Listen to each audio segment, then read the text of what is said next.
दोस्तों, महाराष्ट्र सरकार के मंत्री नवाब मलिक को ईडी ने गिरफ्तार किया था और उनसे पूछताछ की थी, मगर 25 फरवरी को अचानक मलिक को अस्पताल में भर्ती कराना पड़ा। अचानक से नवाब मलिक की तबीयत बिगड़ गई। अब कई तरह की बातें सामने आईं, लेकिन अब सबसे बड़ी खबर ये आ रही है कि नवाब मलिक ने खुद की हालत बिगाड़ ली। जी हाँ, सबसे बड़ी खबर यही है कि नवाब मलिक ईडी को कोऑपरेट नहीं कर रहे थे, यहाँ तक कि पूछताछ वाले अधिकारियों को धमका तक रहे थे, जिसे लेकर एनबीटी सूत्रों ने बड़ी बात कही है, बड़ा खुलासा किया है और हालात इतने खराब हो गए कि मलिक की धड़कनें बढ़ गईं। दर्द अचानक असीम हो गया। तो क्या हुआ नवाब मलिक के अस्पताल पहुंचने से ठीक पहले?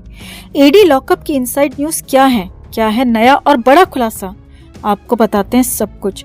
आप भी वीडियो को लाइक और शेयर कर अपना प्यार और सपोर्ट दिखाएं और कमेंट में इसे लेकर अपनी बात, अपनी राय जरूर रखें और चैनल को सब्सक्राइब कर चैनल के साथ जुड़कर हमारी आवाज बने। तो नवाब मलिक महाराष्ट्र सरकार के ताकतवर मंत्री हैं और समीर वानखेड़े मामले में तो लगातार मुखर भी रहे और समीर वानखेड़े को एनसीबी से हटाकर ही दम लिया। लेकिन पूर्व सीएम देवेंद्र फडणवीस के आरोपों के बाद ईडी ने जांच शुरू की तो नवाब मलिक के खिलाफ कई सबूत मिलने की बात ईडी ने कही। कई गवाहों को भी ईडी ने जमा कर लिया। यहाँ तक कि अचानक सुबह 4 बजे नवाब मलिक को उनके घर से उठा लिया, पूछताछ के बाद गिरफ्तार कर लिया और कोर्ट से 8 दिन की रिमांड भी मिल गई। हालांकि अब नवाब मलिक मुंबई के जेजे अस्पताल में भर्ती हैं, लेकिन उनके यानी कि नवाब मलिक के अस्पताल जाने से पहले, अस्पताल में भर्ती होने से पहले खासा बवाल हुआ था, हंगामा हुआ था। नवाब मलिक से 2 दिन से लगातार पूछताछ हो रही थी। पहले दिन नवाब मलिक कुछ भी नहीं बोले, खाना तक नहीं खाया, तो ईडी को लगा कि शायद दूसरे दिन कुछ बताएंगे, दूसरे दिन कुछ खुलासे हो सकते हैं। लेकिन दूसरे दिन भी नवाब मलिक ने कुछ नहीं बताया। उल्टा नवाब मलिक अधिकारियों पर ही भड़कते रहे, गुस्सा होते रहे। एनबीटी सूत्रों के मुताबिक नवाब मलिक ने पूछताछ करने वाले ईडी अधिकारियों को खासा धमकाया, उनके साथ कोऑपरेट नहीं किया। जी हाँ, एनबीटी सूत्रों के हवाले से ये बड़ी खबर बता रहे हैं कि नवाब मलिक जांच में बिल्कुल भी सहयोग नहीं कर रहे हैं, पूछताछ में बिल्कुल भी मदद नहीं कर रहे हैं। पहले तो हर सवाल का जवाब मुझे नहीं पता है करके दे रहे थे, और वहीं एनबीटी सूत्रों के मुताबिक नवाब मलिक ने ईडी के अधिकारियों को डराना और धमकाना भी शुरू कर दिया है। एनबीटी सूत्रों के मुताबिक नवाब मलिक ने अफसरों को देख लेने और उनकी नौकरी तक छीन लेने की धमकी दी है, जैसा कि समीर वानखेड़े मामले में भी देखा गया था, और वैसा ही कुछ यहाँ पर ईडी के अधिकारियों के साथ भी हो रहा है। आगे देखिए, एनबीटी सूत्रों के मुताबिक नवाब मलिक एक बार नहीं बल्कि बार बार इस तरह की बातें कह रहे थे, बार बार अफसरों को डरा रहे थे, धमका रहे थे। हालांकि ईडी के अधिकारी डरे नहीं और लगातार पूछताछ में जुटे रहे, लगातार सवाल करते रहे। हालांकि सवालों के जवाब एक भी नहीं मिले, मगर सवाल लगातार होते रहे। मामला बेहद गर्म हो चुका था, क्योंकि नवाब मलिक गुस्से में आग बबूला हो चुके थे। नवाब मलिक का गुस्सा बहुत ज्यादा हो गया था। हालात इतने बिगड़ गए थे कि नवाब मलिक का गुस्सा 7वें आसमान पर पहुंच गया था।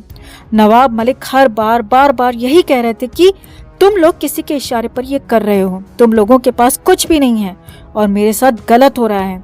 और गुस्से में नवाब मलिक की धड़कनें भी काफी ज्यादा बढ़ गई थी। जी हाँ, ईडी अधिकारियों ने पूछताछ अचानक रोक दी। मलिक को पानी पीने के लिए कहा गया, लेकिन तब तक तो नवाब मलिक गुस्से में काफी ज्यादा बेकाबू हो चुके थे और इसी दौरान अचानक दिल से, सीने से होकर दर्द उनका पेट तक पहुँच गया। जी हाँ, नवाब मलिक के पेट तक दर्द पहुँच गया, जो कि असहनीय असीम दर्द था। तुरंत ही नवाब मलिक को अस्पताल पहुंचाया गया। जेजे अस्पताल में डॉक्टर्स ने भी तुरंत ही उन्हें देखने के बाद सीधे भर्ती होने की सलाह दी, तो नवाब मलिक को जेजे अस्पताल में भर्ती भी कर लिया गया। डॉक्टर्स के मुताबिक नवाब मलिक को किडनी में दिक्कत है, 2 बार उनकी किडनी की सर्जरी हो चुकी है। वही समस्या यहाँ पर एक बार फिर से सामने आ गई। हालात बिगड़ गए और नवाब मलिक के गुस्से की वजह से उनकी हालत यहाँ पर एक तरीके से ज्यादा खराब हो गई। अस्पताल पहुँचाना पड़ गया। नवाब मलिक का गुस्सा खुद पर ही भारी पड़ गया। नवाब मलिक ईडी के लॉकअप से सीधे अस्पताल पहुंच गए। अब हालांकि डॉक्टर्स की तरफ से नवाब मलिक को लेकर कोई अपडेट नहीं दिया गया है, लेकिन ईडी लगातार इसी कोशिश में है कि कैसे भी नवाब मलिक को अस्पताल से डिस्चार्ज करके फिर से ईडी लॉकअप ले जाया जाए, जहां उनसे पूछताछ हो सके। और बड़ी बात यह है कि नवाब मलिक की नए तरीके से पूछताछ हो सकती है, क्योंकि नवाब मलिक सामान्य पूछताछ में कुछ भी बोलने को तैयार नहीं है।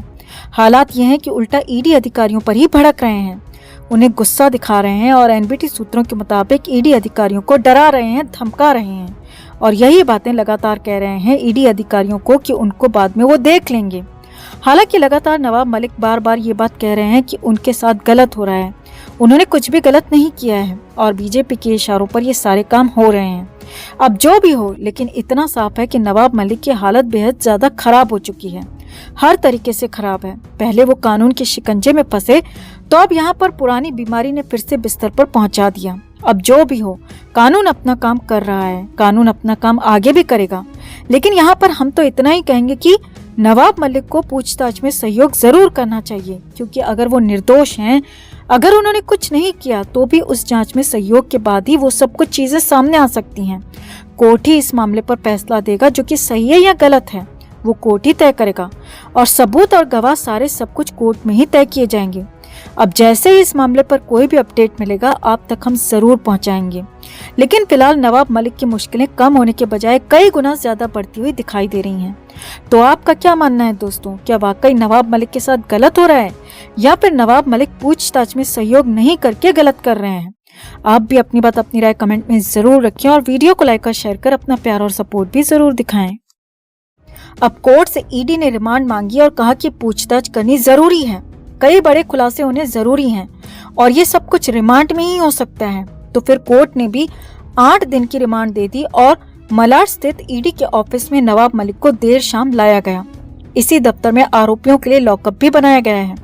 अब खबर है कि पहले तो नवाब मलिक से चाय पानी पूछा गया, तो जिस पर नवाब मलिक ने इनकार कर दिया। देर शाम हो चुकी थी या कहें कि रात हो चुकी थी और इसीलिए नवाब मलिक के लिए खाना भी मंगवाया गया, लेकिन नवाब मलिक ने खाना नहीं खाया।